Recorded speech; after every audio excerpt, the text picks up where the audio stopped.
على رسول الله وبعد السلام عليكم ورحمة الله وبركاته. bayan godiya ga Allah subhanahu wa ta'ala da salati da sallama ga manzon tsira annabi Muhammad sallallahu alaihi wasallam, muna ƙara godewa Allah subhanahu wa ta'ala wanda cikin ikonsa da yardarsa da ganin damansa muka haɗa a wannan masallaci mai albarka. Muna roƙon Allah maɗaukakin sarki abin da za mu ji daga bakin ɗan uwa mai suna irin nawa Rabiu Umar, ya zo jami'ar Madina ina aji 3, yanzu kuma ya wuce ni, ya zama malamina, ya zama dakta. Muna roƙon Allah ya samu adanshinsu. Ba sai na dogon bayani ba, kasancewar sanin wansa zai iya haskaka shi kansa, sannan kuma sai Allah ya bashi nashi hasken, yana tafiya tare da haske kala-kala. Muna roƙon Allah ya sa wannan haske da ya zo mana da shi garin Jos mu amfana da shi. Lallai abinda ɗan zamana da shi ya gaya mun zai tattauna a kai, hakika abu ne wanda za mu amfana insha Allah ta'ala, wanda yake da alaƙa da rayuwarmu da Ubangijinmu subhanahu wa ta'ala, domin Allah bai yi mu ba sai don mu bauta masa, sannan kuma bautar sai ta hanyar ma'aikinsa Muhammad sallallahu alaihi wasallam. To wannan babi kusan su da yawa za ka ji an zauna an ta wa'azi amma akan ɗan ajiye babul aqida, ba a cika taɓo shi ba sosai, wanda kuma shine asas, shine komai. da haka malam yace zai magana akan aqida da kuma tasirinta akan rayuwa ta ɗan adam. Muna roƙon Allah ya sa mu amfana. La'alla bayan ya gama gwargwadon ɗan lokaci za mu iya tsokaci wanda bayi da yawa dangane da munasabar da ta haɗa mu, ita ce aure. Allah maɗaukakin sarki ya yi masa jagora, ya daidaita harshen wajen faɗin daidai, ya ba mu ikon amfanuwa da abin da za mu ji daga gare shi, kamar yadda ya zo lafiya kuma muna masa fatan ya isar lafiya ya kuma koma lafiya. falyatafaddal al-akhi al-mashkur mashkuran.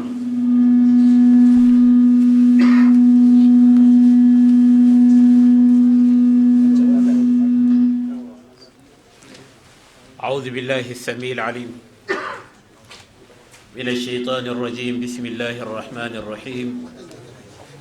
إن الحمد لله نحمده ونستعينه ونستغفره ونتوب إليه، ونعوذ بالله من شرور أنفسنا ومن سيئات أعمالنا. من يهده الله فلا مضل له ومن يضلل فلا هادي له، وأشهد أن لا إله إلا الله وحده لا شريك له، وأشهد أن محمدا عبده ورسوله صلى الله عليه وعلى آله وصحبه ومن تبعهم بإحسان إلى يوم الدين. shugabanni da kuma 'yan uwana almajirai, ɗaliban ilimi da sauran jama'a da suka halarci wannan waje gaba ɗaya, ine mana sallama ta musulunci. Assalamu alaikum wa rahmatullahi wa barakatuh. A yau 16 ga watan al-Muharram, hijira 1444, wanda ya zo daidai da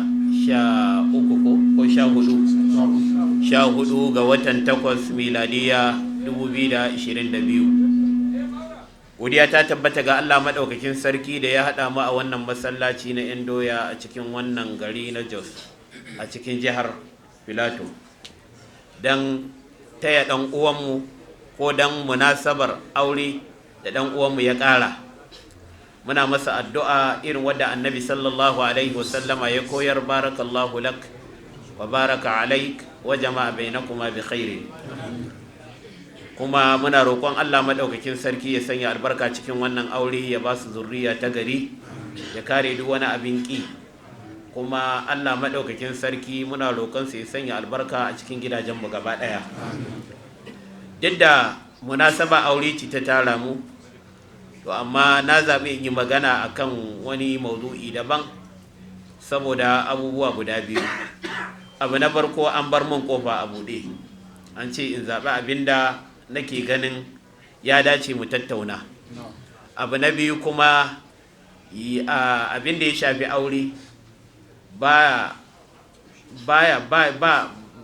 ba zan ce ya yi yawa ba, amma ana yawan tattauna shi a wurare da dama. Don haka sai na so mu dan shiga wani babi wanda shi yana da matukar mahimmanci. Abinda za mu yi magana kamar yadda yayana mai gabatarwa ya ambata, cewa tasirin aƙida ingantacciya a rayuwar ɗaiɗaiku da al'umma gaba ɗaya.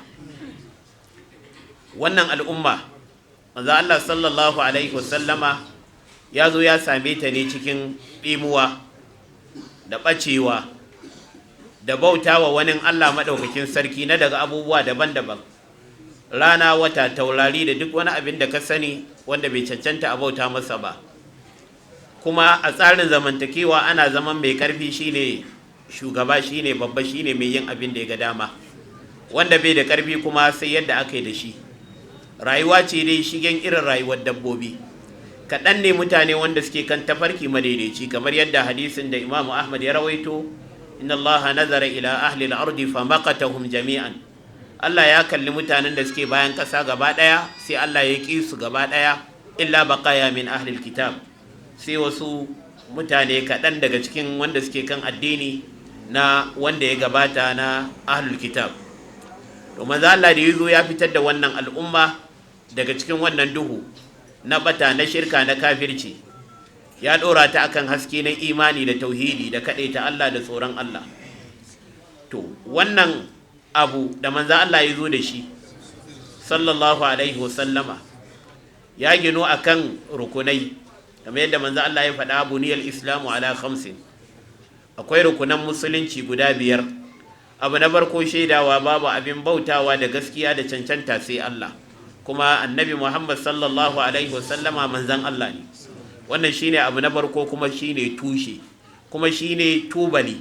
Duk wani aiki da zaka yi a cikin wannan rayuwa, idan babu wannan tushe din, aikin ba karɓaɓɓe bane, kamar yadda zamu yi bayani a gaba. Sai maganar sallah, sai azumi, sai zakka, sai aikin haji. Sannan a babin imani kuma, kamar yadda hadisin Umar dan Khattab da yake cikin Muslim, manzo Allah ya bayyana rukunan imani guda 6. Imani da Allah, imani da mala'ikun Allah, manzannin Allah, littattafan Allah, sannan imani da ranar sakamako, da kuma yin imani da kaddara alkhairi ko kishiyar alkhairi. Waɗannan su ne rukunan imani.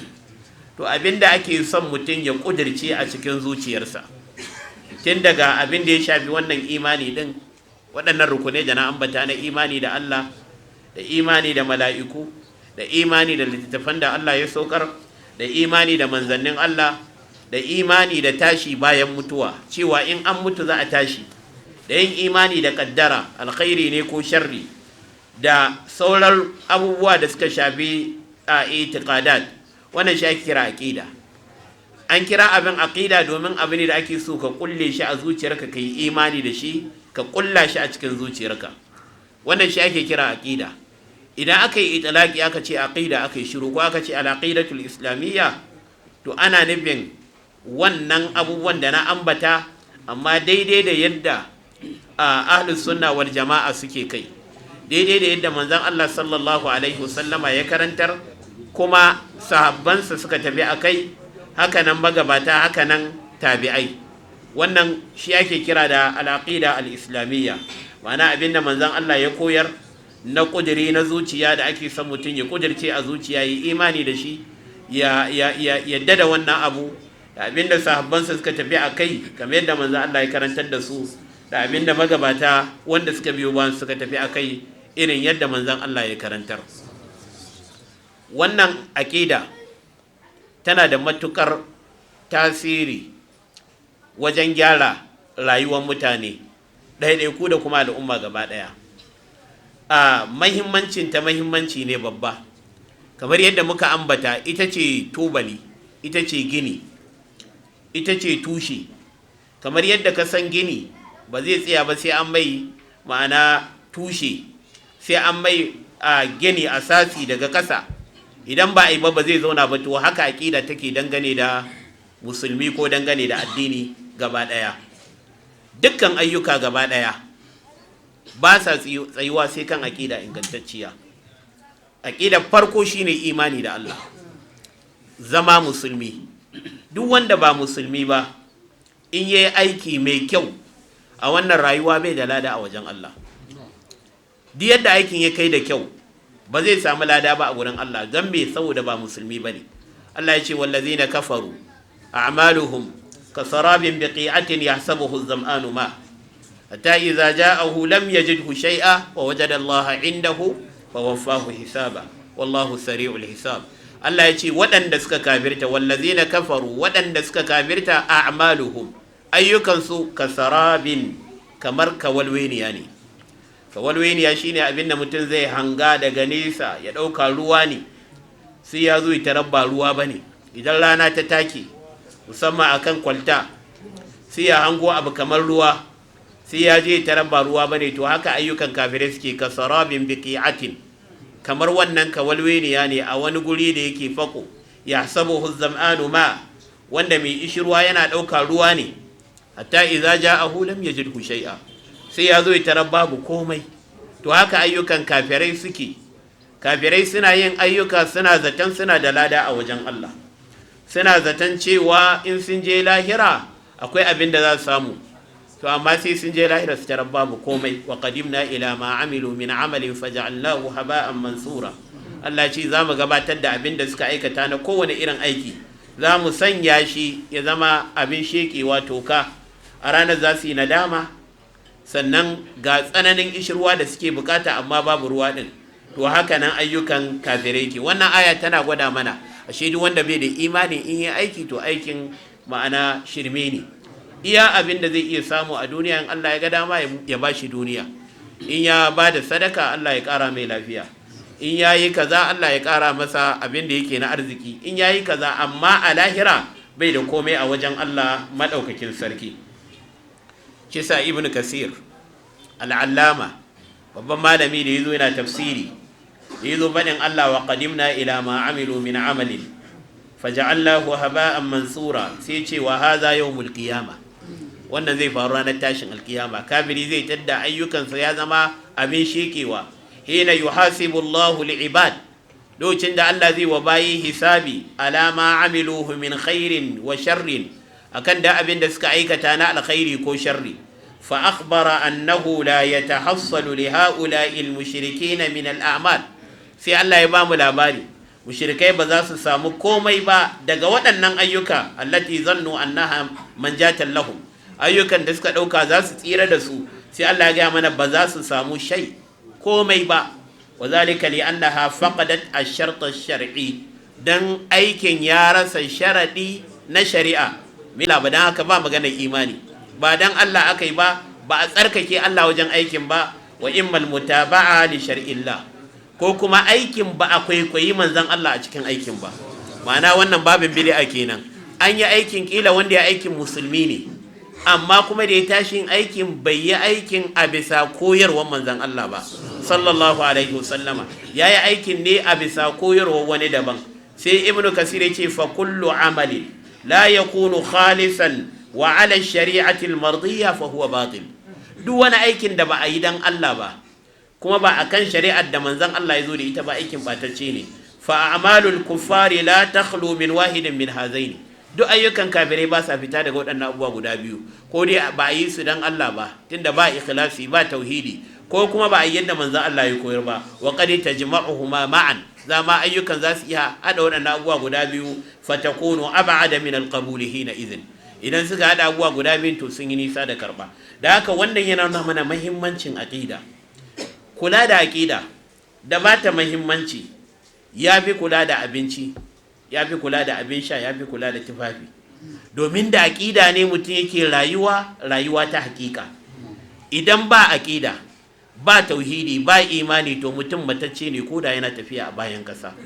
Idan mutum akwai imani, akwai tsoron Allah, akwai kaɗaita Allah, rayayye ne ko da ko yana binne a bayan ƙasa.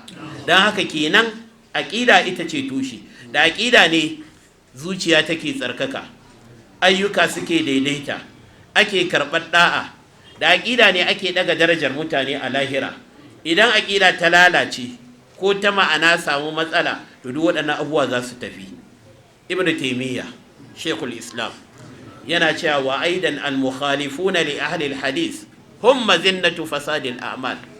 yana cewa duk wanda suka sabawa aqida ta ahlul hadith ta magabata to waɗannan daga nan banna take fitowa, imma an su'i aqidatin wa nifaq, ko dan dai mummuna aqida da munafinci sai banna ta fito saboda mai yin ta bai da aqida ingantacciya, ko yana dauke da munafinci, wa imma an maradin fil qalbi wa da'fi imani, ko kuma saboda cuta a zuciya da raunin imani. Aqida kamar da muka ambata ita ce tushe, akan ta bishiya take tsayuwa.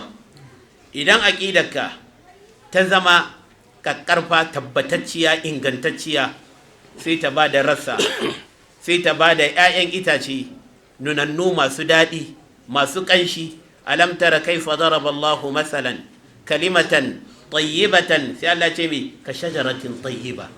Ka duba yadda Allah ya buga misali bishiya mai kyau, sai Allah ya buga misali na kalimatan tayyiba, ita ce kalimatu shahada. To Allah ya buga misalin kalmar shahada, la ilaha illallah, ka shajaratin tayyiba, kamar bishiya ce mai kyau, asluha sabitun, tushenta a kafe yake, ma'ana ta kafu, wa far'uha fis sama, amma ga ressanta a sama. To haka idan mutum ya zama yana da aqida, kamar bishiya ce kafaffiya wadda take bada ‘ya'yan itace masu amfanarwa. Don haka wajibi ne a kula da aƙida, musamman a wannan lokaci da aƙida da yawa daga mutane ta lalace saboda son duniya, saboda jahilci, saboda raunin imani. An samu inhirafat. Yanzu in kana karanta abin da ya shafi al-ilhad, ma'ana karkacewa, za ka tara ilhadin waɗanda suke a baya a tarihi, za ka ilhadi ne na jayayya ko da annabta, su ce ba su yadda da annaba ba, ko ilhadi ne na jayayya da wasu daga cikin hadisai ko wasu ayoyi. Ilhadin yanzu ko da ake yanzu ya tafi ilhadi ne na da'awar babu Allah ma gaba daya.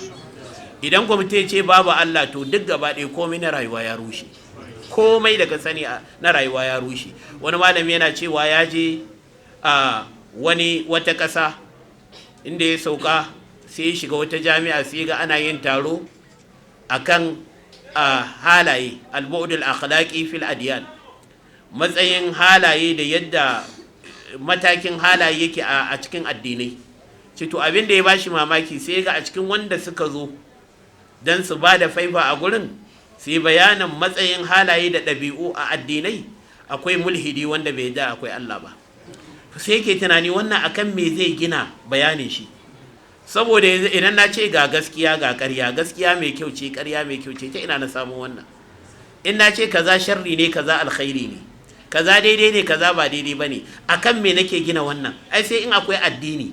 Shi kuma addini yana ginuwa ne akan in ka yadda akwai Allah da za a bautawa. Daga nan za ka ce kaza mai kyau ne saboda Allah yana so, kaza mara kyau ne saboda, wanda ya ce babu Allah akan me zai gina wannan? Idan ya zo ce mana ku yi gaskiya, sai mu ce saboda me?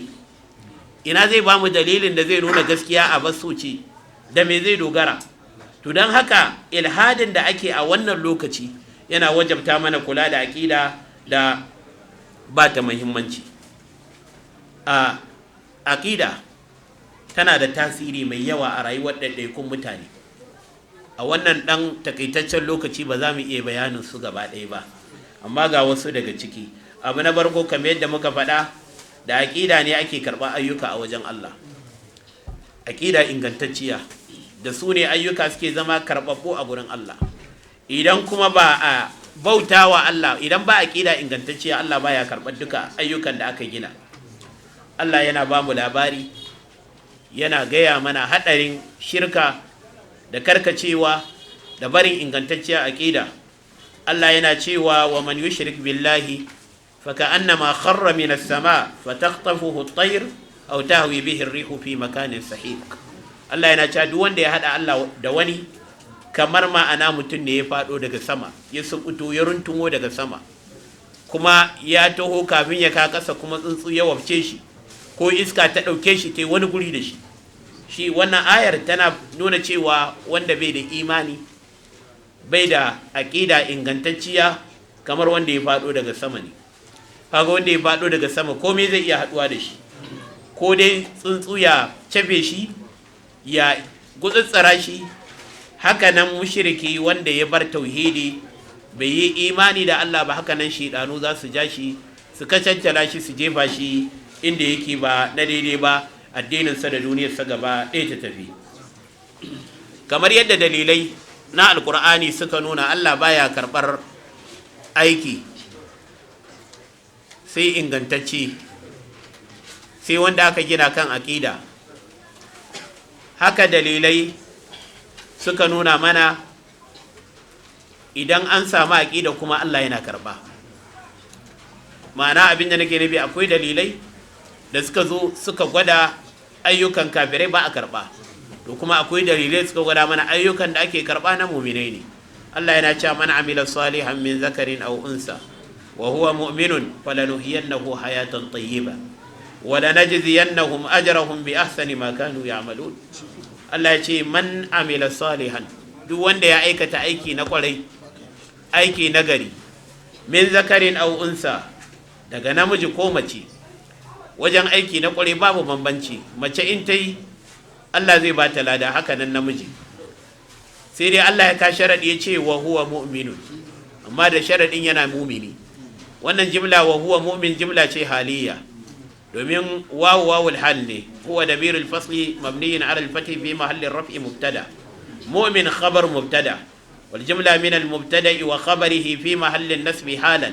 Man amila salihan min zakarin aw unsa halata kaunihi mu'minan. Sai sharaɗin yana mumini. Allah ya ce to duk wanda ya yi aiki na ƙwarai yana mumini. Mumini shine wanda ya yi imani da Allah da ranar lahira da mala'ikun Allah da manzannin Allah. Allah ya ce in dai yayi yana da wannan sharaɗin na imani, kenan yana nuna mana in ba imani ba ruwan Allah da wannan aiki. Sai Allah ya ce falanuhiyannahu hayatan tayyiba, tabbas haƙiƙa za mu raya shi rayuwa mai daɗi. Malamai suka ce a nan duniya. Shi yasa in kana so ka huta a rayuwarka wannan ta duniya, to ka rike imani da Allah. Qul amantu billahi summa istaqim, haka manzo Allah ga wani sahabi, ka ce nayi imani da Allah sannan ka daidaita. Da haka wannan sirri ne na samun kyakkyawar rayuwa a duniya. Domin duk abin da mutane suke lissafi na cewa shine jin daɗin duniya, in ka tsaya kai tsaye ba shi bane. Idan kana tunanin mulki ne, ba mulki bane. Akwai masu mulkin da suna cikin mulkin amma sun fi kowa wahala a duniyar, wahala ta zuciya, wahala ta damuwa. Idan kana tunanin dukiya ne, ba ita bace. Idan kana tunanin shahara ne, ba shi bane. In kana tunanin tsabar mulki ne, ba shi bane. Duka waɗannan misalai suna na alkur'ani. In kana maganar mulki, ka karanta qur'ani ka ga abin da fir'auna yi, da yake takama da yafi kowa, da yake takama kowa karkashin shi yake. Ka duba yadda ya dinga kashe yara maza, yana barin mata, duk Allah ya kyale shi, ya mai talala. Amma ƙarshe yadda Allah madaukakin sarki ya kama shi, aqza azizun muqtadir. Wa laqad jaa ala fir'auna an-nuzur kazzabu bi ayatina kulliha. Allah ce me fa akhadnahum aqza azizun muqtadir. Idan kana tunanin kuɗi ne, karanta kissar qaruna. Inna qaruna kana min qaumi Musa wa bagha alayhi. Allah ce wa atainahu min al-kunuzi ma inna mafatihahu latanu'u bil usbati ulil quwwa iz qala lahu qaumuhu la tafrah inna Allaha la yuhibbul farihin. Karshen kissa mai Allah ya ga mana, kibar da shi akai a cikin kasa. In kana tunanin ilimi, watul alaihim naba allazi atainahu min ayatina. Allah ce fansalakha minha fa atba'ahu ash-shaytanu fa kana min al-ghawin. Allah ce walau shi'na la rafa'nahu biha walakinahu aqlada ila al-ardi wattaba'a hawa. Sai Allah ce fa masaluhu kamasalil kalbi, misalin shi kamar kare. In ka karanta bayanan da Ibn al-Qayyim yayi karkashin wannan misali da Allah ya buga, za ka gane hikimar da Allah ya sa ya kamanta shi da kare, da irin ɗabi'u munana na kare, da tsabar kwaɗayi, da kuma cikin wahala ko yaushe yake. To kaga ashe duk ba waɗannan bane. Menene mafita? Shine man amila salihan min zakarin aw unsa wa huwa mu'minun. Allah ce falanuhiyannahu hayatan tayyiba. Sai Allah ce wala najziyannahum, kuma tabbas haƙiƙa za mu saka musu a lahira kenan, ajrahum, za mu saka musu ladan su bi ahsani ma kanu ya'malun, da mafi kyan abin da suke aikatawa. Ma'ana sakamakon da Allah zai ba mu'minai a lahira ya fi abin da suke aikatawa. Dan aikin ka bai kai ka samu wannan ba, amma rahma ta ubangiji sai aikin ya zama sababi ka samu wannan. Da haka abu na farko, aqida tushe ce ta karba aiki. Ta hanyar gyara aqida da canza mutane tunani akan duniya da rayuwa, haƙiƙar yadda rayuwar lahira take, da gyara wa mutane ayyuka ta hanyar waɗannan abubuwa, sai ya zama rayuwa ta tafi daidai.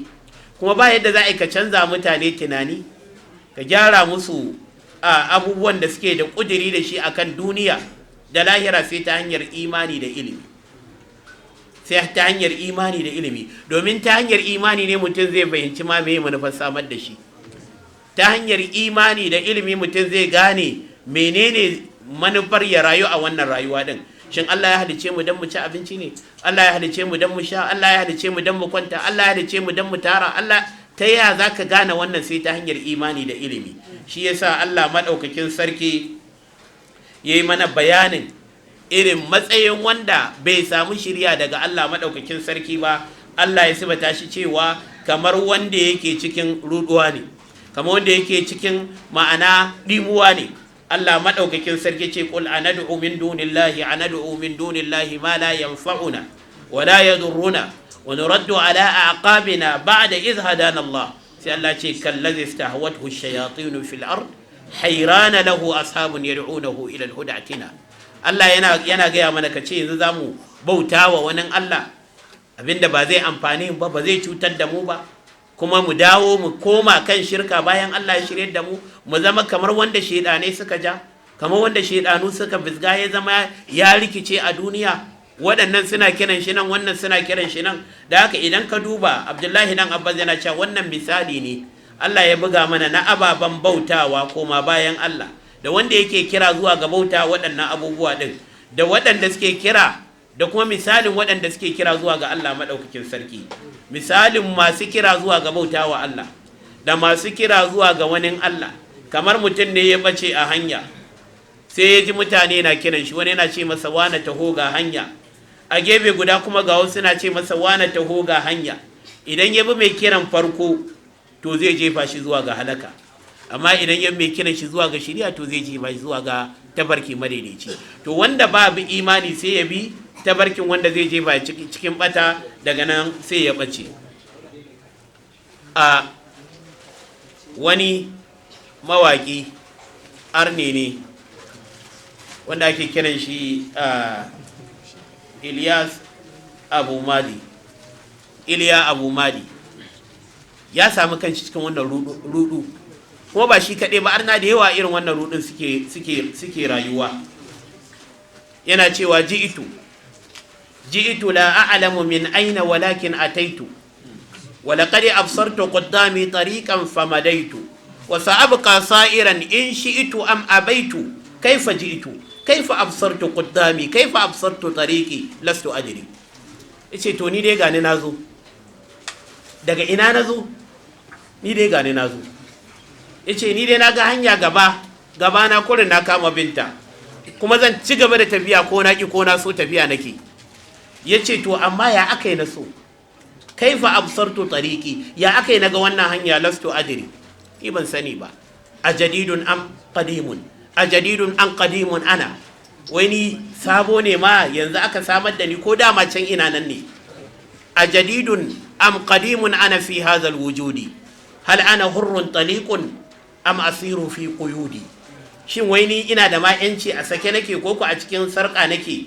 Hal ana qa'idu nafsi fi hayati am maqud, wai ni nake jagoranta kaina a rayuwa ko jana ake? Atamanna adri walakin lastu adri, ina so in sani ni ban sani ba, ni dai gani nan. Shin wai ina da ma yanci? A'a ban da yanci, jana ake yi, ni nake jan kaina, ni ban sani ba. Wa tariqi wa ma tariqi atawilun am qasirun, wai hanyar da nake kai wace ma hanya ce, doguwa ce ko gajera ce? Hal ana as'adu am ahbitu fihi aghuru, wai hawa nake yi ko gangara nake yi? Ana sa'iru fi darbi am ad-darbu yasiru, ni nake tafiya akan titi ko titin da yake tafiya? Am kilana waqifun wad-dahru yajri, ko duk a tsaye muke, zamani ne yake tafiya? Lastu adri, ban sani ba.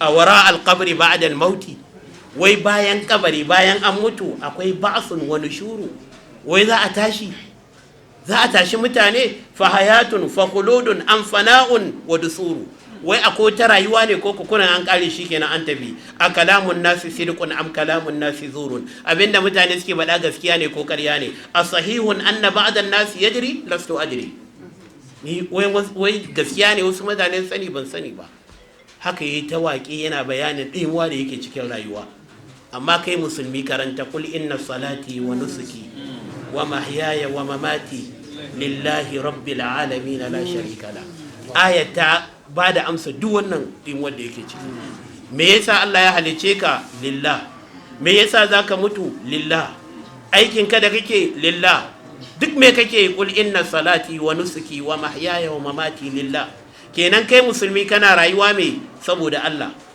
zaka mutu ne dan ka je ka samu sakamako a wajen Allah kana yin ayyuka ne dan neman yardar Allah me manufar samar da kai ta Allah da bautawa Allah to kaga me yasa ya fada cikin waccan dimuwa saboda ba imani ba tauhidi a tare da shi kuma suna nan da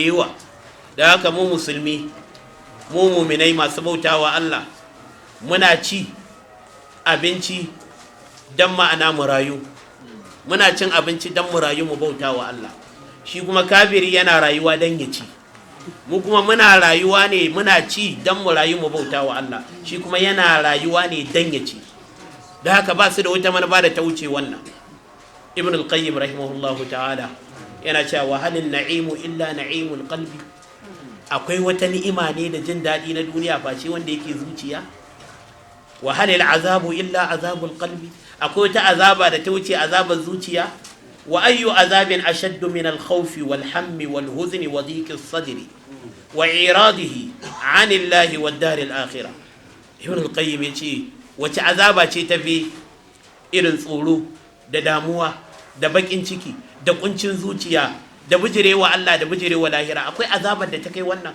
mutum yana rayuwa cikin damuwa da bakin ciki da rashin sanin Allah da rashin sanin lahira yana rayuwa ma bai san me manufar rayuwar ba yace ai ba abin da yafi wannan azaba akwai azabar da ta bi zuciya ta rataye ga wani Allah akwai azabar da ta kai zuciya ta yanke gabarin Allah yace ta kowane bangare idan ana bori da shi idan ana kiɗa da shi idan ana shirka da shi idan ana ma'ana bai da wani guri da zai tsaya wa kullu shay'in ta'allaqa bihi wa ahabbahu min dunillah duk wani abin da mutum zai rataye da shi ya so shi kuma bayan Allah fa innahu yasumuhu su'al azab wannan abin azabtar da shi zai da haka ashe da aqida ne mutum yake samun kyakkyawar rayuwa kuma yake gane ma me manufar samar da shi Sheikhul Islam Ibn Taymiyyah yana cewa fa kullu man istaqra ahwal al-alam duk wanda ya bibiyi duniya da halin duniya wajada al-muslimina ahaddu wa asaddu aqlan sai sa musulmai sun fi kowa kaifin hankali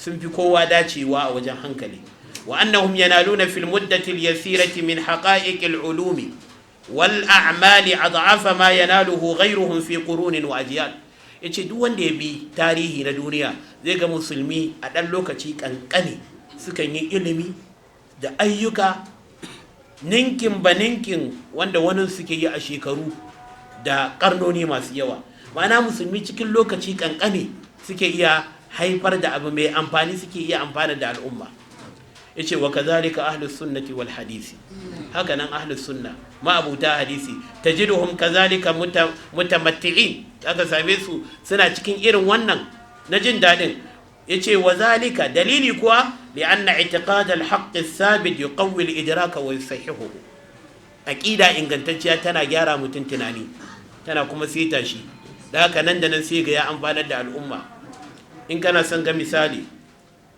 sahabban manzan Allah sallallahu alaihi wasallama ka kalli rayuwarsu ka ga cikin lokaci kankani yadda suka canza duniya cikin lokaci kankani shi yasa kamar yadda duk wanda ya bibi tarihin fitattun mutane zakakurai a duniya zai ga babu kamar manzan Allah sallallahu alaihi wasallam wanda ya zo cikin shekara 23 ya canza duniya gaba daya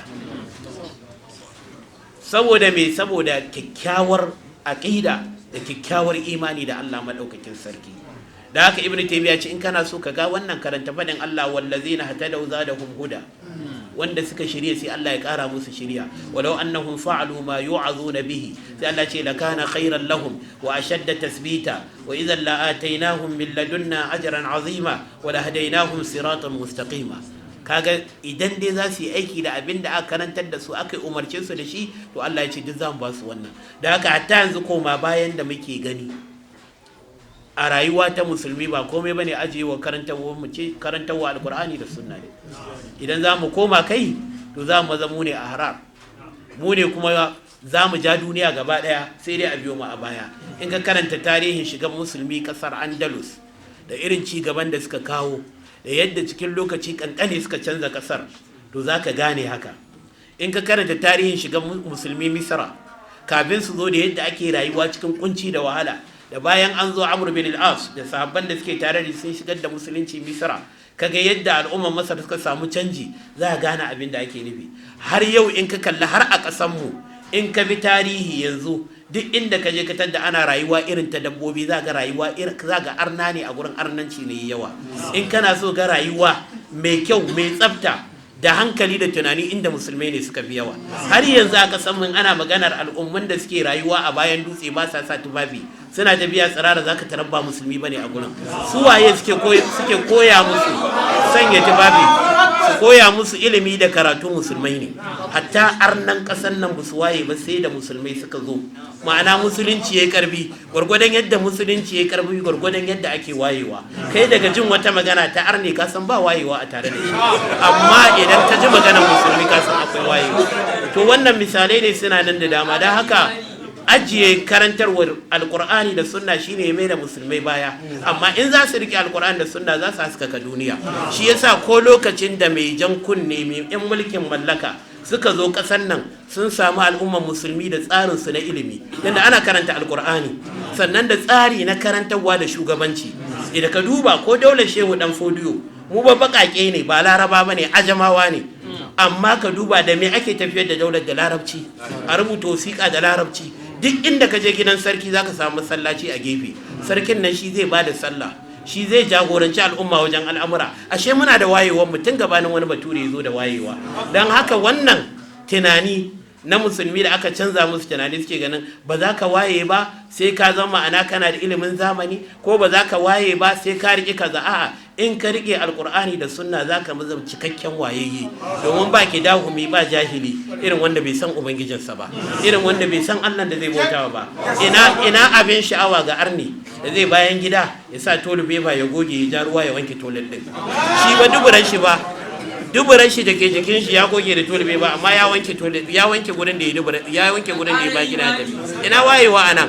Amma kai musulmi za ka yi bauli da ruwa, in babu ka sa hoge, in kai bayan gida ka wanke. Haka addinin musulunci ya koya maka. Ina wayewa ga wanda zai ci abinci da hannun hagu? Ka duba ka ga in kana son wayewa ka ci abinci da hannun dama. Ina wayewa ga wanda zai wadaci sama ba, bai san waye halicci kasa ba, bai san waye ke sokar da ruwa ba, bai san yayi kalma ta addini. Ina haske a tare da shi? Aw man kana maitan fa ahyaynahu wa ja'alna lahu nuran yamshi bihi fi an-nas kama masaluhu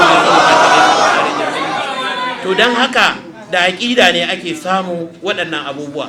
Rabi'i bin Amir, sahabin manzon Allah sallallahu alaihi wasallam, lokacin da yaje a sarkin Faris ya kira shi saboda sahabbai sun zo za su yi jihadi, za su shigar da addini, sai ya ce a kira mai ɗaya daga cikin waɗannan mutane. Sai a kira mai Rabi'i ibn Amir. Da ya zo sai yake mai tambaya, ya ce wai me yasa kuka fito ne, me manufar fitowar ku, da me kuka zo? Sai ya ce laqad ji'ina linukhrijan nasa min ibadati al-ibadi ila ibadati rabbil ibad. Mu mun zo ne dan mu fitar da mutane daga bautawa bayi zuwa bautawa ubangijin bayi. Duk abin da mutum zai bautawa koma bayan Allah shirme ne. Duk abin da mutum zai bautawa koma bayan Allah shirme ne. Shi yasa alqur'ani zaga idan Allah yana magana bautawa nan, Allah yana magana amfani da cutarwa, domin duk abin da bai iya amfanar da kai, bai iya cutar da kai, bai cancanta ya zama Allah ba. Dan ana ma'ana ko dai ka bautawa Allah raghba ko ka bautawa Allah rahba. Ka bautawa Allah kana mai kwaɗayin aljanna, to shi wannan ba zai iya baka ba wani amfanin da zai ma. Ko kuma ka bauta Allah kana mai tsoron azabarsa. Allah ce wa yad'una na raghaban wa rahba wa kanu lana khashi'in. Da haka wannan shine manufar zuwan sahabban manzon Allah, li nukhrijal ibad min ibadatil ibadi ila ibadati rabbil ibad wa min dikid dunya ila sa'atil akhirah ce dan mu cire mutane da kuncin duniya zuwa yalwa ta lahira. Da haka duk wannan baya samuwa sai da aqida ingantacciya. Aqida ingantacciya tana sa mutum ya ga ayyukan da'a masu sauki, tana taimaka masa kuma barin munanan ayyuka. Musulmi gwargwadon abin da ke cikin zuciyar shi na tsarkake Allah yake, gwargwadon abin da yake zuciyar shi na imani yake tunkara ayyukan alkhairi, duk girman sai gansu kanana. In ba imani ba, me zai saka cire dukiyarka ka ba mutumin da yake bai da kafa bai da hannu yana gungurawa a ƙasa? Ai ba wani abin da zai maka. Tsabar imani ne, shi sa manzo Allah ce was sadaqatu burhan. Ita sadaka dalili ne da ke nuna imanin mai yinta. Domin me kai wanda yake ba da sadaka, a ka'idar sadaka mai karbi ne yake ba mai rauni. Sabanin kyauta ana yin ta don wata manufa. Shi yasa yanzu kana talakanka, kana da kyar kake samun abin da zaka ci, zaka yi daukan ka zaka je gidan sarki ka buga kofa, me ka zo ka ce sarki na kawo kyauta, sai a karba a ce an gode masha Allah. Kaga anan ba za a kalli rauninka ba, saboda mai wani abu ne da mai rauni ma yana iya mai karfi. Amma in ka ce sadaka ka kawo mai fa, ka ce ai zuwa ne in ba mai martaba sadaka, kaga ai tun kamin aje ko ina sai dai buzunka. Saboda ita mai karfi ne yake. To me yasa mai karfi zai dau dukiyar sai ba wanda yake da rauni, ya ba makaho, ya ba gurgu, ya ba miskini, ya ba kaza? Duk me yasa zai bashi? Karfin imanin cewa akwai ran da Allah zai saka mai. Su in imanin mai imani ya kai, sai ya baka, amma ya fi ka farin ciki kai da ka karba. Shi da ya baka ya fi ka farin ciki, saboda mai daɗi yake ji yayi aikin alkhairi. To ba abin da ke kawo wannan sai aqida ingantacciya. In kuma ba aqida ingantacciya, to sai aikin ibada mutum ya dinga ganin su kamar dutse, ya dinga gani kamar dutse. Ka duba munafikai, mai Allah ce innal munafiqina yukhadi'una Allah wa huwa khadi'uhum. Sai Allah ce mai wa idza qamu ila as-salati qamu kusala yura'una an-nas wa la yadhkuruna Allah illa qalila. Munafikai in sun tashi sallah cikin kasala suke tashi, saboda ba imani ba tauhidi. Amma mumini a ina yake samun jin daɗi? A cikin sallah. Manzo Allah idan al'amari ya dame sai ce arihna biha ya Bilal, hutar da mu da ita ya Bilal. Da an kabbara sallah manzo Allah manta komai yake. Kuna sanar sahabin manzo Allah da aka kama za a kashe, lokacin da mushrikai suka zo za su kashe shi, suna ta murna suna jin daɗi. Sai suka ce kana da wani abin da yake so? Yace ku banne in yi raka'a biyu zan yi kur. Yana kabbara sallah ya manta da halin da suke ciki. Da ya gama sallah sai ce ba dan kada ku ce ina tsoron mutuwa ba da na tsawaita sallan nan, domin walastu ubalihi na uqtalu musliman ala ayi jambin kana fillahi masraki. Ce dan ban damu ba in dai za kashe ni musulmai, in dai za kashe ni ina musulmi ban damu ba, ta kowane yanayi zan faɗi. Da haka ba dan kada ku ce tsoron mutuwa bane da na tsawaita sallah. Ashe shi musulmi yana zuwa sallah ne gwargwadon imaninsa, gwargwadon yadda zai ji daɗinta, dan da ya tashi ganawa yake da ma'ana Allah madaukakin sarki. Ibn al-Qayyim yana cewa ilam anna ashi'ata la ilaha illallah, ka sani hasken la ilaha illallah tubaddidu min dababi dhunubi wa ghuyumiha. Hasken la ilaha illallah yana fatattaka duhu da gizagizai na zunubi bi qadari quwwati zalika shu'a wa dha'fi. Gwargwadon karfin hasken, gwargwadon yadda yake da imani da tauhidi, gwargwadon yadda wannan abin zai ruguza ma'ana banna da zunubai. Falaha nurun, la ilaha illallah tana da haske. Wa tafawutu ahliha fi zalika an-nuri quwwatan wa dha'fan la yasihi illa Allah. Kuma bambancin hasken la ilaha illallah ga ma'abotanta ba wanda zai iya kididdige sai Allah. Gwargwadon imanin mutum da wannan kalma da imani da Allah, gwargwadon yadda haskensa zai zama da kuma ayyukansa na alkhairi. Wa kullama azuma nuru hadhihi al-kalima, duk lokacin da hasken wannan kalma ya girma wa shtadda yayi karfi, ahraqa min ash-shubuhati wash-shahawat bihasabi quwwatihi wa shiddatihi. Sai ya kona duk wata shubha da sha'awa. Dama dan adam yana bacewa ne ta waɗannan hanyoyi guda biyu, ko dai cuta ta sha'awa ko cuta kuma ta shubha. Cututtukan nan guda biyu su ne dan adam yake mutuwa ta cikinsu yake lalacewa. Allah ya gaya mana munafikai fi qulubihim maradun fazadahumullahu marada. Kaga cuta ce wannan ta shubha, cuta ce ta shubha. Sha'awa kuma ya nisa annabi lastunna ka ahdin minan nisa in ittaqaytunna fala taqda'na bil qawli fayatma'a alladhi fi qalbihi marad. kaga wannan cutar ta sha'awa ce. To dan adam wannan hanyoyi biyu yake bacewa. To in kana da hasken la ilaha illallah, gwargwadon karfin imanin ka da ita, gwargwadon yadda za ta rusa waɗannan abubuwa da sha'awa da shubha. Hatta innahu rubbama wasala ila halin la yusadifu ma'aha shubhatan wala shahwatan wala zamban illa ahraqahu. Idan karfin imanin ya kai karfin imani, ba wata shubha ko wani zunubi sai ya rusa wannan zunubin, sai ya rusa wannan shubha din. Wa hadha halu sadiq fi tauhidi, wannan hali ne na wanda yake da tauhidi na gaskiya, allazi lam yushrik billahi shay'an, wanda bai hada Allah da wani ba. To dan haka wannan yana cikin tasirin aqida ingantacciya tana kafa wa mai yinta dogaro ga Allah a cikin zuciya, tana kafa mai yinta rike Allah kankan, tana kafa mai yinta tsoron Allah. Idan bawa ya dogara ga Allah, ya rike Allah madaukakin sarki, sai ya rayu rayuwa mai kyau. Aqida ingantacciya tana jefa haske da basira cikin zuciyar mai ita a duniya da lahira, kamar ayar da muka kawo man kana maitan fa ahyaynahu wa ja'alna lahu nuran. Ashe ma'ana wanda ya imani Allah ya sa mai haske ne a nan duniya, yamshi bihi fin nas, da yake tafiya da shi a cikin ma'ana mutane. Wannan kaɗan kenan daga cikin tasirin aƙida ingantacciya. Al'umma gaba ɗaya ba yadda za a samu aminci da kwanciyar hankali da zaman lafiya sai an samu kyakkyawar aƙida. Allah ce allazina amanu wa lam yalbisu imanahum bi zulmin ula'ika lahumul amnu wa hum muhtadun.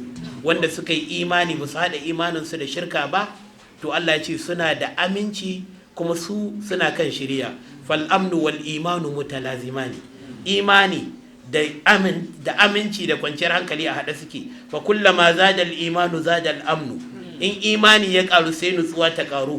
Wa kullama naqasa imanul umma naqasa amniha, duk lokacin da imanin al'umma sai yayi rauni, sai amincinta kuma yayi kasa yayi rauni. Wa daraba Allahu masalan qaryatan kanat aminatan mutma'inna ya'tiha rizquha ragadan min kulli makanin fakafarat bi an'amillah fa'azaqaha Allahu libasal ju'i wal khawfi bima kanu yasna'un. Wannan aya tana bamu labarin wata alƙarya dake cikin ni'ima da kwanciyar hankali, arzikinta yana zuwan mata ta ko'ina daga wajen Allah, amma da ta kafirce wa ni'imar Allah sai Allah ya ɗanɗana mata tsoro da yunwa. Kaga kenan ashe in an tsaya da imani ingantacce za a samu kwanciyar hankali. Da yawa daga abin da yake faruwa hatta a ƙasanmu ba komai bane rashin aƙida ne ingantacciya.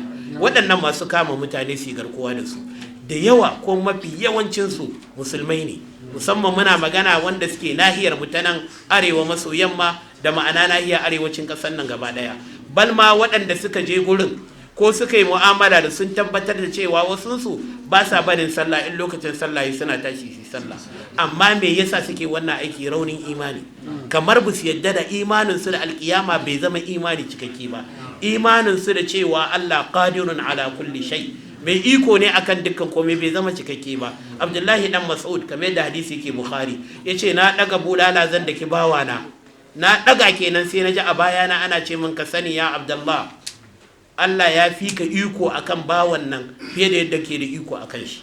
Ba ka daga bulala ba, to ikon Allah ya fi irin wannan da kake ganin kamar yanzu ka gama da komai. Kaga daga bulala sauƙiya zai kurinye, to a ikon da Allah yake da shi a kanka ya fi wanda yake da shi akan wannan bawa.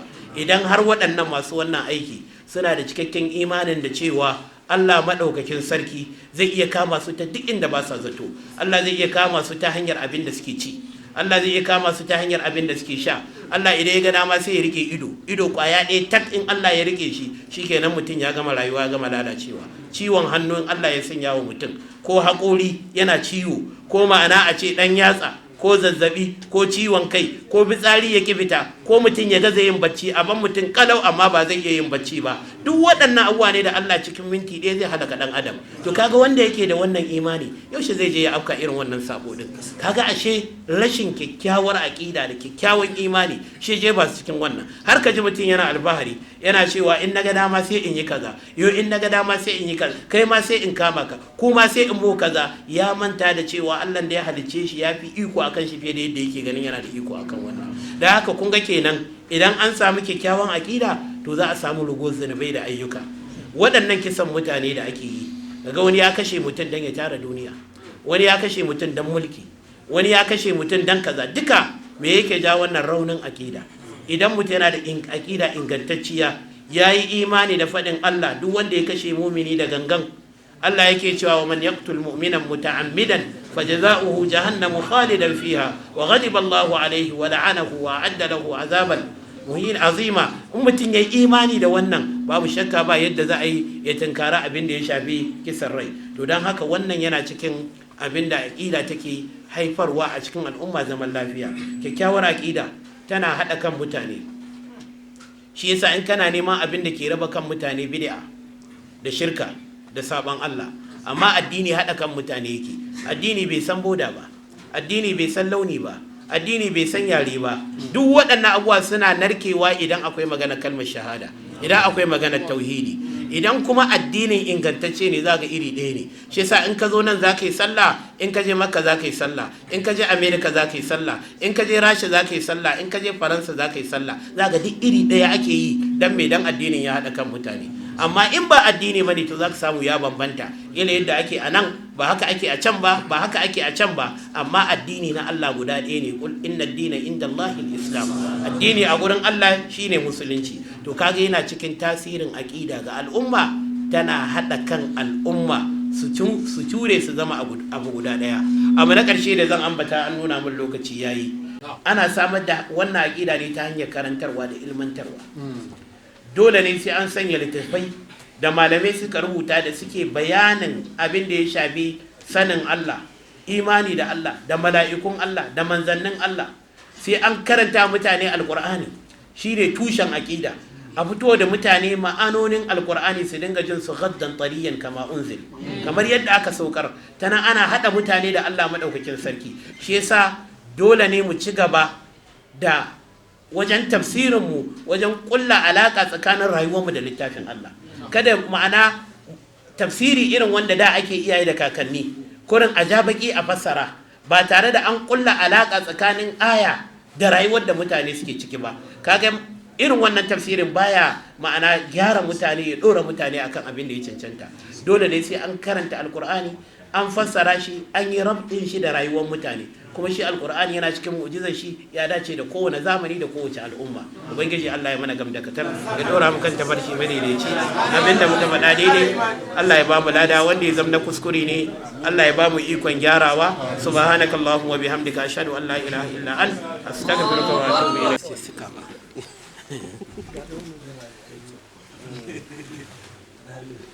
Bismillah walhamdulillah wassalatu wassalamu ala khairi khalqillah nabina Muhammad ibn Abdullah salawatullahi wa salamuhu alayhi wa ala alihi wa ashabihi wa man tabi'ahum bi ihsanin ila yawmiddin wa ba'd.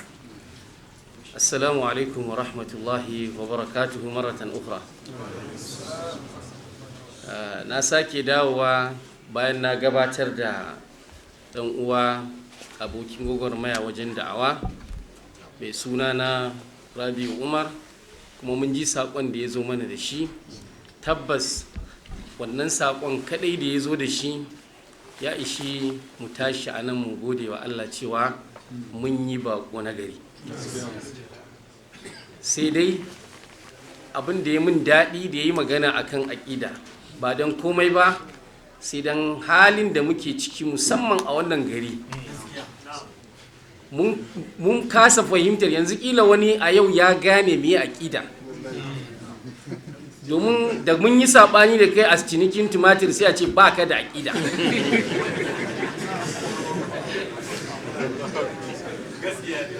Duk wanda yake garin nan ya san kalmar aƙida yadda ake cire ta daga mutane. Yanzu za a ce baka da aƙida akan saɓanin da bai wuce mustahabi ba, wanda sahabbai sukan yi saɓani a matsaloli masu ƙarfin gaske, amma bai sa su tura junansu daga kan aƙida. Kuma aƙida ita ce rayuwa. Da ka rasa aƙida ka zamanto ruɗaɗɗe, kai da dabba baka da bambanci. Balma dabba ya fi ka, don dama shi ba a bashi hankalin da ake so ya yi aikin alkhairi ya samu lada ba. Shi kawai an yi shi ne don kai ka more shi. To da ka rikide ka zama shi kenan. Allah ya sauwaka. Saboda haka abinda malam ya gaya mana game da aƙida, muna roƙon Allah ya samu mun fahimce shi, kuma ya ba mu ikon ɗabbaƙa shi da ya sa shi akan aiki, wannan shine zai gyara mana rayuwa, wannan shine zai sa mu tafi a dunkule tsintsiya ɗaya maɗaurinki ɗaya. To bayan wannan na ce zan so in yi tsokaci kankani akan munasaban da ta haɗa mu ta aure.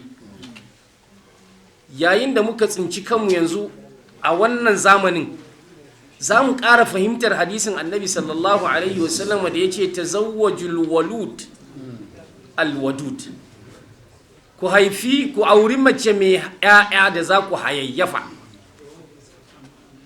Yayin da na faɗi wannan, dole ka iya hasaso abin da nake nufi a wannan zamani. Wannan zamani ne da yake ƙoƙarin mutane su hayayyafa don a yi alfahari da yawansu. Yawan nasu kuma shi zai ba su shugabanci irin wanda suke so. Saboda me, ta hanyar zaɓe ne ake samun shugaba, ta hanyar yawa ne kuma kuke da ƙuri'u masu yawa. Ashe kenan aƙidar mu yi aure mu hayayyafa yanzu ya kamata ta bunƙasa a cikinmu. Amma lil'asaf sai muka zamanto me, mun saki aƙidar me, Allah subhanahu wa ta'ala shi ne mai yin komai. Duk abin da za ka samu dangane da sakamakon aure na ‘ya'ya, to kan ɗan ya faɗo duniya, Allah ya gaya mana me, yi umaru za a aiko mala'ika, yi umaru bi arba'i kalima bi katbi rizqihi wa ajalihi wa amali. Kaga farko aka gaya maka abin da za ka tsorata wajen ciyar da shi ɗawainiyarsa ko me, duk wannan Allah ya ɗauke maka. Kuma da Allah subhanahu wa ta'ala ya ce wa'amur ahlaka bis sala wastabir alaiha, sai ya ce me, la nas'aluka rizqa. Saboda haka ashe kai dai aka baka ɗa, yi masa tarbiya, yi iyayenka. Maganar ɗawainiyarsa me zai ci me zai sha, wannan ya riga an rubuta, ya zo da su, ya riga ya zo da kayansa, kuma ba zai mutu wallahi sai ya cinye su. In ka san wannan, ba ruwanka da tsoron 'ya'yan nan sun min yawa, kuma kai san da ka ji daɗin saka 'ya'yan a cikin mahaifiyar uwarsu, kana jin daɗi ai, sai da suka zo ne za su dame ka.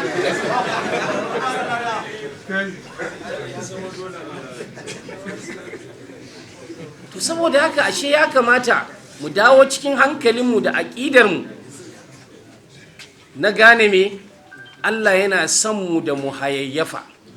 Shi kansa Allah yakan yi alfahari da yawan mu ai. Ba ma ganin a Arfa in aka taru, mutane suka taru, Allah yana alfahari da mala'iku ya ce ku zo ku ga banu Adam. Me yasa Allah yake wa mala'iku wannan? Yana tuna musu farkon sanda zai saka ɗan Adam a doron ƙasa, cewa suka yi me, ataj'alu fiha man yufsidu fiha wa yasfiku dima wa nahnu nusabbihu bihamdika. Ka duba yanda suke wa Allah fa wani kaman gori. Yace inni a'lamu wa la ta'lamun. Don haka duk shekaran an haɗu a Arfa zai ce ku zo ku gansu. Ashe a hayayyafa abun alfahari.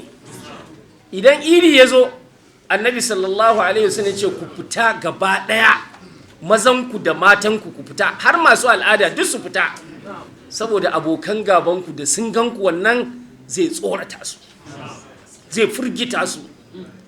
To amma mu sai muka saki wannan aƙidar, muna tunanin wani yanzu aka ce ‘ya'yanka nawa, aka ce 10, sai ka ce kai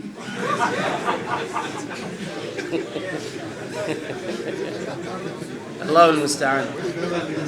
To saboda haka abun a jinjina wa angon da ya tara mu anan, matansa 4, ya kamata ya daga kai ya ce mata na 4, don ko ba komai wani zai kama hannunsa ya jinjina. Aƙalla a ce mata 4 nan su ba da ‘ya'ya 4, shi kaɗai ƙuri'a nawa za a samu. To saboda haka wallahi karka rudu da cewa kana tsoron ka yi aure don ɗawainiya.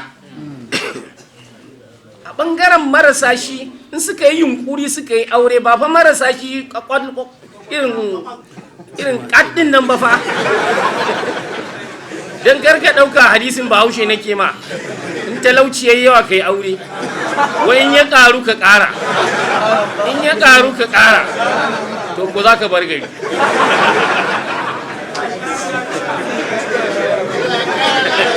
malam ma ya ƙara cewa za ka bar gari ba shawara ma'ana kana da ɗan dama-dama kana iya riƙe kanka da ɗan rara to ya aure in ya kunu fuƙara yughnihimullahu min fadli ka bar wa Allah komai zai daidaita amma in ba hali fa alayka bisawm fa innahu lahu wija wata ta zo ta ce wa annabi sallallahu alaihi wasallam ga wasu suna nema na da aure yace karki aure su duka su biyun nan duk rabu da su ta'alil din shine me dayan aka ce su'ulukul lama lalahu talaka ne na ƙarshe ba kuɗi kaga ashe kuɗi abin nema ne Allah ka ba mu masu albarka wanda za mu samu rufin asiri mu raya addini da shi in kuɗi ba zai mana wannan ba Allah ka bar mu cikin talaucin to saboda haka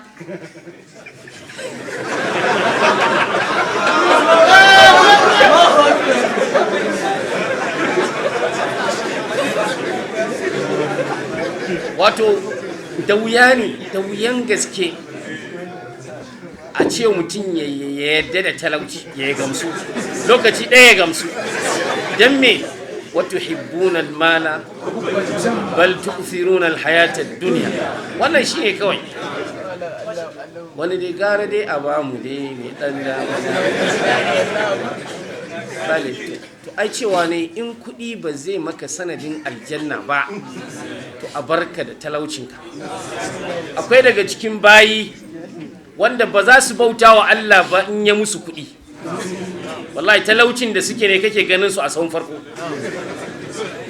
da an ba su kuɗi wani kare na gane shi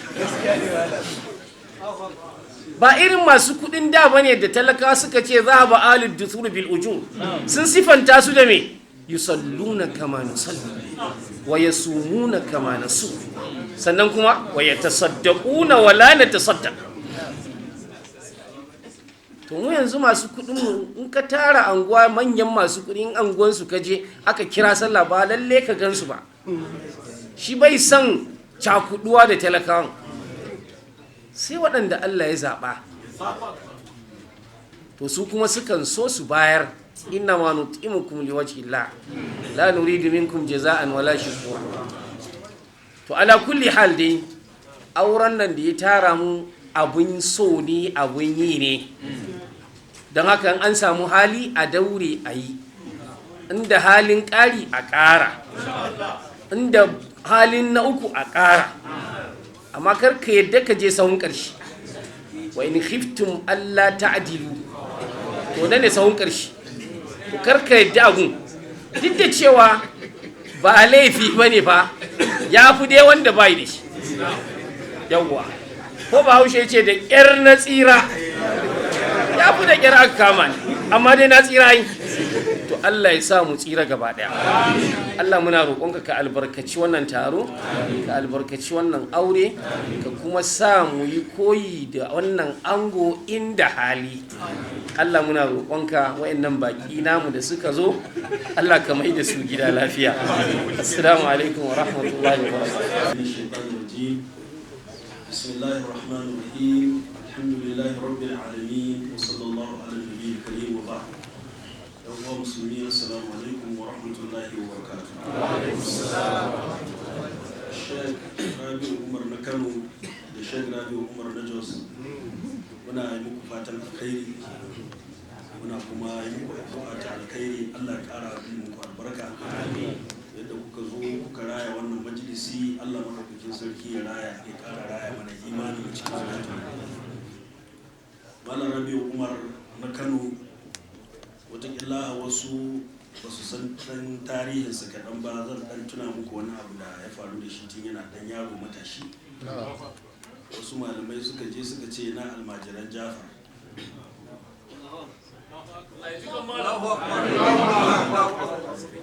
su zo a yi mukabala da su akan cire aljani. Malam sai zo yana dan matashi ya hau kan mumbari. Kafin ka ce me wannan ya kori malamai guda uku yana malam ban sallame ka ba ka dawo. To shi ne gashi wa Allah albarkace shi kun ga yadda Allah mai da shi. Shi ne mana maganin ake.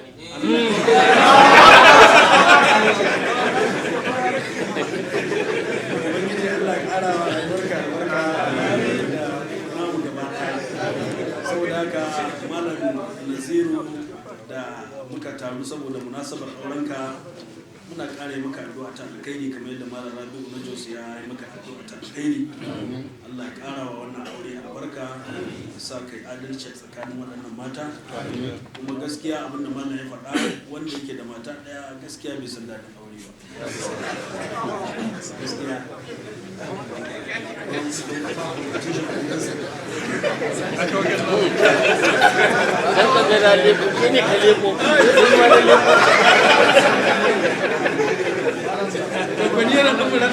Muna fata Allah madaukakin sarki ya bada ikon karawa, wanda Allah ya gode masa hali Allah ya bashi ikon karawa, wanda yake falaloli ga shi an karantar da mu an kura mu kansu. Kuma ya kwa musulmi tinin da malam Rabi'u Balarabe ya ce da yi shine don Allah mu je mu rijista wanda baya da ita yayi, kuma kada mu ɗauki harkar zaben nan da wasa, mu ƙara da addu'o'i. Allah duk abin da zai cutar da mu a rayuwarmu da addinin mu Allah ya tunkuɗe mana shi.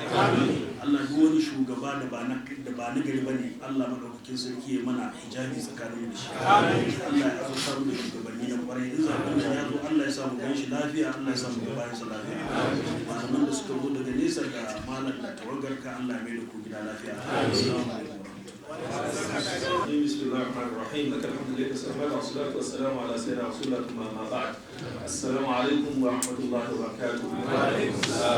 gabanku muna godiya ga Allah subhanahu wataala da ya sake kaddara haɗuwar mu a wannan waje, kuma ya mana me zan ce ne gamo gata da manyan maluma, musamman malamin Sheikh Muhammad Rabi wanda ya zo daga Kano. Allah yana cewa shi al-Qur'ani wa tilka ayyamu dawiluha bainan nas. Wani abu yayi wanda ya tuna mun wasu abubuwa da yawa. Duk wanda ya ji karatun prof, in na ce prof Professor Sani Umar Rijiyar Lemu, zai ga akwai ayan nan da ya fassara ta cikin suratul Hajj. Hunafa lillahi ghayra mushrikina bihi.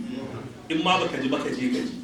Yadda yake fassara ta sai nake dauka kawai prof ne yake zaune a wannan wajen. Haka da wannan muke addu'a irin wannan abun nan da Allah ya musu, Allah ya kara ma rayuwarsa albarka.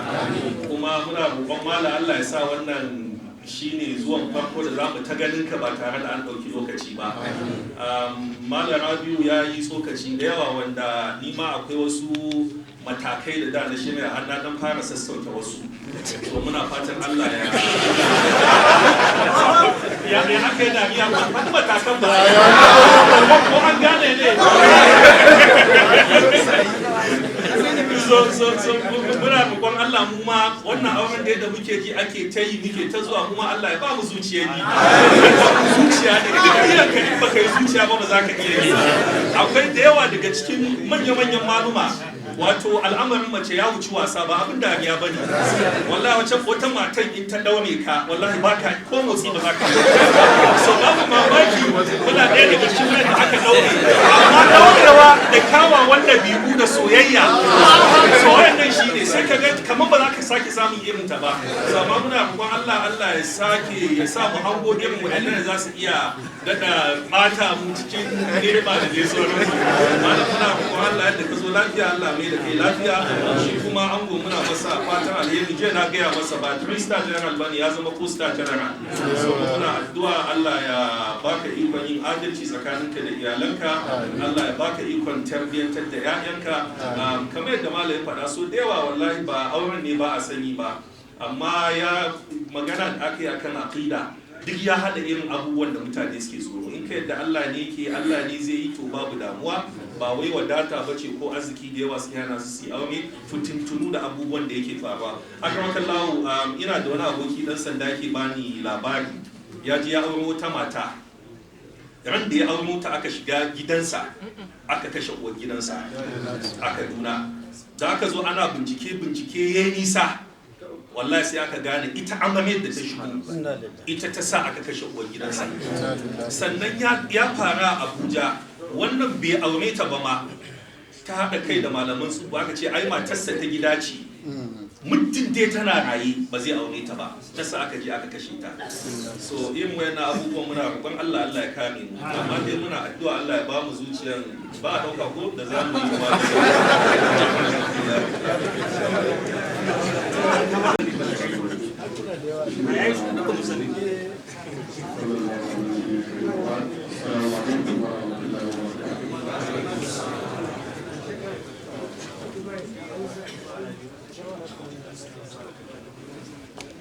mutum ne na godiya, amma tsakanin da Allah baki ba zai iya furta godiyar da zuciya take ɗauke da shi ba, sai dai na ɗan faɗi kalma ɗaya ko biyu. Farko ina ƙara jaddada godiya ta ga Allah maɗaukakin sarki da ya tsawaita rayuwar da ya kawo wannan lokaci da ta albarka, kuma a daidai wannan gaba muka samu waɗannan mashahuran malamai wanda Dr. Rabi Umar Rijiyar Lemo mafi yawa a nan sai dai su gaishe a kafafen yaɗa labarai irin su Tunda TV, Afirka TV 3, da kuma Nara TV, su Kausai TV duk tana ake ganin sa. Yau da shi Allah ya azurta mu da shi ya kawo cikinmu wanda yake ta bakin Bahaushe ganin annabin tsohuwa. Wannan tsakani da Allah ba abin da za mu ce sai dai mun kare wa Allah godiya. Sannan dokta ya zo a ɗan da lokaci ya karantar da mu karatu mai tsada, wanda tsakani da Allah babu wanda yau bai ƙara samu kamar yadda shan daji Umar ya faɗa ba. Wani kawai ko ba masallaci ke wuce sallah ba sai ce aƙidanka wajen in jira ku don ban yi wani magarba wajen mota.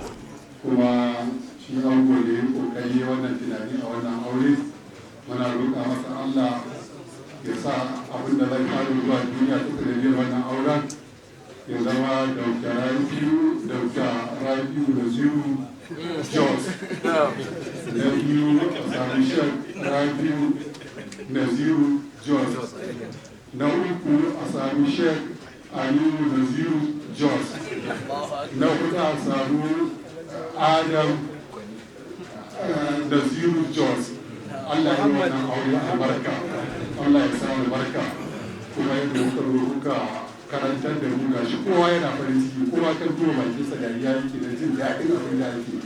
To insha Allah muna ƙara tabbatar da al'umma lokaci ne na ruwa, ya ce Allah ya taimake mu babu ruwa. A yanzu ana roƙo, insha Allah nan gaban kaɗan ruwa ya sauki za mu sake zuwa mu samu gwani, dan yanzu an shafa mana zuwa baki ne da taraki ruwa, insha Allah kudin ruwa ya sauki zai sake dawowa ce. Muna fatan Allah ya karɓi wannan aiki wa kuma Allah ya sake a mafarki da wannan tunani. Allah ya nuna kowa gida lafiya. Assalamu alaikum wa rahmatullahi wa barakatuh. Ina ne ga godiya ga Allah subhanahu wa ta'ala da ya ikonsa da ya kaddara wasa ya sa wannan taro ya zama cewa ta sanadiyya za a yi wannan taro. Ina ne ga godiya ga Allah subhanahu wa ta'ala. Sannan da shi kuma ina miƙa wato ainihin godiya ga shi malam Dr. Rabiu Umar Rijiyar Lemo, wanda so da yawa za ka samu yawanci malamai musamman wanda suke nesa, kafin ka iya gayyato su ka kawo su waje su zo su gabatar maka da abubuwa sai ka ci ɗan karen wahala. Akwai lokacin da wasu daga cikin malaman ba zan ambata ba, mun yi wani yunkuri ta wata munasaba za mu gayyato shi zo garin nan, ya ce ai wa'azi ne ba damuwa zai zo. Sanda lokacin ya zo dab da muka ƙara tuna mushi ya ce to zai turo da wato tiketin a fasfot ɗin shi na jirgi wanda za a ɗauko shi daga inda zai zo har zuwa nan sannan a mayar da shi. To kaga malam ko da aka masa magana bai ma ji daga bakina ba ya amsa wannan kiran kuma ya yadda har zai zo, gashi kuma Allah subhanahu wataala ya sa ya zo. Ina roƙon Allah subhanahu wataala ya saka mishi alheri. Sannan kuma malam Rabi'u Umar wanda kusan nan ce maka tsakani da Allah ni dai a cikin duk malamai wanda suka karantar da ni wanda nake tasirantuwa in ɗaura kafata in tankwashe kafa wanda za su amsa sunan cewa su malamai na ne a garin nan. To idan ma Rabi bai zo na farko ba to ba zai zo na biyu ba kuma. Abin da nake nufi shine babban malamin da nake ji da shi kuma nake tasirantuwa da karatun shi nake zuwa in tankwashe kafa da karantar da ni. Wannan kuma musamman shi ma saboda ganin yanayin da nake ciki ban samu lokaci ba, a waya na gaya masa kuma ya amsa kira ga shi har ya karba wannan zuwa. Ina roƙon Allah ya saka masa da alkhairi. Sannan kuma na kusa da ƙarshe shine Doni Muhammad Adam alƙali, muna roƙon Allah ya ƙara mana irinsa.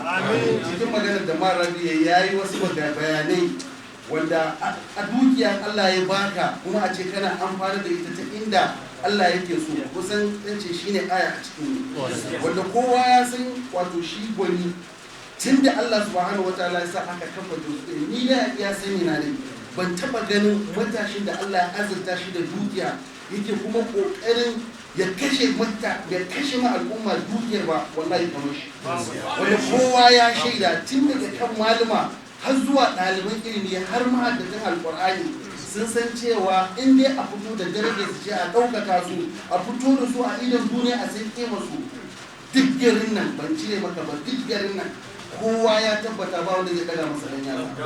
Saboda muna roƙon Allah ya ƙara masa albarka, Allah ya ƙara masa zuciya, Allah kuma ya ƙara buɗa masa cikin abubuwan da ya sa a gaba. Abin da zai baka mamaki lokacin da na kawo Dr. Abdullah, wallahi na sha ɗan karen wahala ni kaɗai na dinga jigila da shi. Amma wannan ɗin nan a waya kawai ya kira ni, farko tambaya na ma ya ce ni na kawo Asadu Sunna, na ce ba ni na kawo shi ba. Ya ce na ɗauka kai ka kawo shi in yi aje a yi magana a shanna wurin abincinsu da shansu. Na ce sai dai wanda suka kawo haɗa ka da su. Haka na kira su a waya suka yi magana kuma ya shiga cikin lamarin kowa da yadda abuwa yake. Yanzu wannan a ciki ɗakuna manya-manyan ɗakuna manya-manya wanda Balalau idan ya zo Allah ƙara masa daraja walla a ciki yake zama. Guda biyu manya-manya haka ya kama ya ce a sa malam a ciki da kaularsa, wanda kuma ƙanana wanda suke daban da sauransu. Saboda wannan abin kusan na ce ni aka ma kuma bani da abin da zan yi ce illa addu'a da za mu saka a ciki. Allah subhanahu wataala ya ƙara ɗaukaka ka, Allah kuma ya shiga tsakankaninka da wato ainihin waɗanda ba su san tafiyarka. Wannan kuma kujera taka da aka rike bi idnillahi ta'ala da addu'a sai mu insha Allah. Sannan ina mika godiya ga wato ainihin wato ubanmu kuma wato wanda ke tsayuwa akan al'amurorinmu, wanda yanzu shekaru ya kai ma in muka ta wurin wa'azuzzuka da sauransu sai dai ya zauna inda ka gan shi a haka, ya zauna a wurin ya ce mu yi, in an idan muka gama inda muka kuskure ya ce to in mun zo gobe mu gyara. Bi ma'ana yanzu shekaru ya ja, an fara sake mana ragamar abubuwan da ya kasance mun isa. Shine Malam Aliyu muna addu'a Allah ya saka maka alkhairi, Allah ya saka gama rayuwa mai albarka. Ga kuma wato Husainin shi a gefe, shine wato ainihin wato shi ciyaman namu kenan Alhaji ya Musa mai gado, wanda duk muhimmancin abin da yake a cikin rayuwa, duk muhimmancin shi inda aka ce za a kada wato ainihin wato za a hura sifika ta wa'azi to duk abin da yake zai bari. Tun karfe 10 da safe muke tare da shi, muke ta dakon malam har muka je muka ɗauko shi kuma gashi mun taho da shi, kuma yanzu haka ma an bari nan muna nan tare da shi dai har sai in lokaci yayi wato ainihin halin shi. Saboda muna roƙon Allah duk Allah ya saka musu da alkhairi, kuma da kuka halatta inda babu kudin da malam ba zai zance cewa yayi wato wa'azin babu ku ba, ko kuma kuna da muhimmanci a cikin wannan tafiyar. Muna roƙon Allah ya saka muku da alkhairi. Wannan cibiya ta mu, wannan masallaci na Allah ya ƙara masa albarka, Allah ya ƙara haɗa kanmu gaba ki da duk abin da zai kawo mana sabani Allah ya kawo mana da shi. Allah ya ƙara mu sunna ƙarfi a cikin wannan gari namu, malaman mu Allah ya ƙara musu albarka, Allah ya ƙara musu haske a cikin duk da suka dusa. سبحانك اللهم ربنا وبحمدك أشهد أن لا إله إلا أنت أستغفرك وأتوب إليك والسلام عليكم ورحمة الله.